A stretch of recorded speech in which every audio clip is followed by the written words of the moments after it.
Animating masks and track mats. Before showing you how we can animate them, I'd like to start by explaining the difference between masks and track mats. They basically accomplish the same thing but work differently and can be used in different ways. Masks. We've already covered masks and how they cut out pieces of a layer. We can make them by creating a shape or path on our layer, or by copying and pasting the shape path from Illustrator. Masks have a colored outline and are found under the properties of the layer. We can have multiple masks inside a single layer. Masks have their own parameters that can be animated, those being the mask path, the handles and nodes that make the mask shape.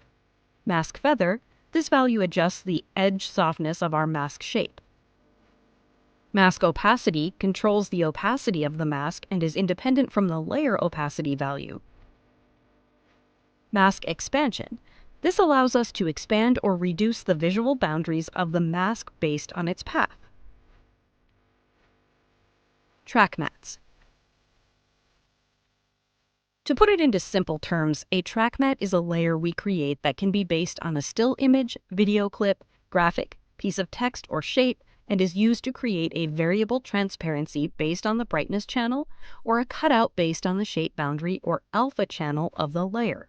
So how do you create and use track mats? In version 23 of After Effects, Adobe changed the layer interface and how track mats work. Take this into account if you're working with older versions of the program. We need to start by making sure you have the track mat options visible in your timeline. If you can't see them, you need to click on the Toggle Transfer Controls button in the bottom left corner. This will show or hide the track mat options. Start off by identifying the layer you want to use as the track mat. Then select the layer you want to use the track mat on. In the track mat column, use the Layer List dropdown to select which layer you want to use as a track mat. Alternatively, you can pick the track mat with the Pick Whip tool found next to the List dropdown on the track mat column. Once you have selected your track mat layer, two toggle switches will be enabled. You can use these switches to define how the transparency of the selected track mat will work. The first switch alternates between an alpha and luma mat, and the second switch inverts this mat selection. The alpha mat uses the shape of the selected layer as a track mat. The alpha inverted mat uses the inverted shape of the selected layer as a track mat. The luma mat uses both the shape and luminance to create the transparency. Luminance can be understood as the values between white and black. On the default value, the Luma Matte option will use the black value as 100% transparent and white as 0% transparent. This means that any value of gray will have a different value of transparency depending on how far or close it is to white or black.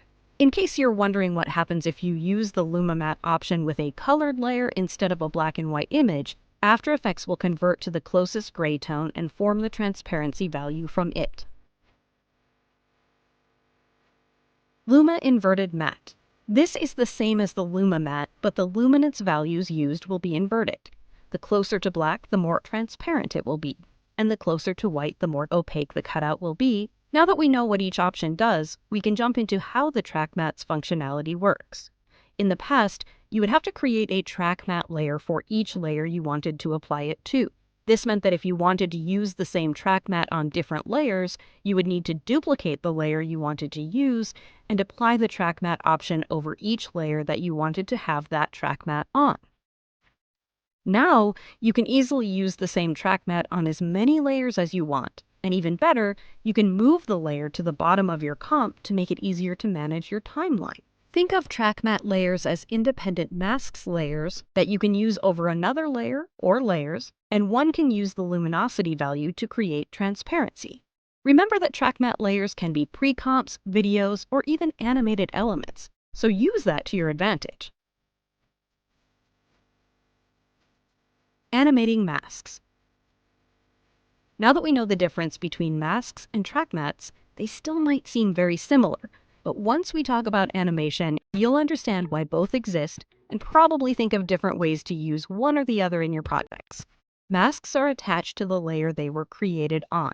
This means that if I animate any of the properties of my layer, the mask will follow these changes, like moving, rotating, scaling, or creating transparency. Masks can be animated by creating a keyframe on their path value. To edit the path, you need to click on the property, and then we can either double-click on the mask shape. This will reveal the Shape Transform tool. Any changes we make while using this tool will be recorded as a keyframe. As we can see, this allows us to change the shape and dimensions of the mask, as well as move it around and rotate it. If we hold the Shift key while doing this, we'll be able to scale the mask proportionally. The other way we can animate our shape path is by modifying the nodes and handles of our shape. To do this, you need to have your mask path selected, and then click and drag a selection box over the node you want to change. Just like in Illustrator, we'll now have the selected node filled while the unselected ones will only be outlined. If we select and move any of these nodes, this will update or create a new keyframe where our current time indicator is placed. While editing and animating our masks, we can also use any of the pen tools we have, especially the Convert Vertex tool that will allow us to create, move, and remove handles on our nodes to animate them.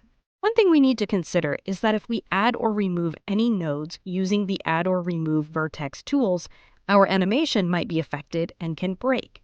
This is because these nodes will be created or removed from the entire timeline, not just our current time indicator. To explain this better, I'll animate my mask with 3 keyframes. And now I'll remove one of the nodes, and as you can see, I get an error message from After Effects letting me know what will happen. By the way, this error message shows once per After Effects session, so if I undo it and erase the node, you'll see I won't get that error message again. So be careful, as you won't be warned every time. Now if I play my animation, you'll see that the node I erased got erased throughout my animation. And you'll also probably notice that the mask is following the original transformation animation of the layer it was placed on. Animating track mats. Since track mats can be created from any type of footage, text layer, shape layer, or even layers with mask on them, you'll see that this gives us a variety of ways we can animate them. The most important part of track mats is that they are independent and they won't follow the transformation of the layer they are masking. But if needed, you can make the track mat follow a layer by using the Pick Whip tool and parenting it to the layer of your choice. This might still be a bit confusing, so we'll animate a quick example that will have the same result by using both track mats and masks. I'll start by creating a new text layer and then duplicate it. Now we have 2 text layers next to each other. I'll then add a line underneath each of my text layers. In this example, we'll reveal the text layer as though it is coming out of the line. Let's start with the one on the left. I'll select my text layer and then select the square shape to create a rectangle mask over the text. Now I'll animate the position of the layer by creating a keyframe and moving it under the line. This will be its starting position. Next, I'll move the layer to its final position and add an overshoot keyframe to make it more organic. Now to make it disappear under the line, we'll first add a keyframe to keep the shape of our mask.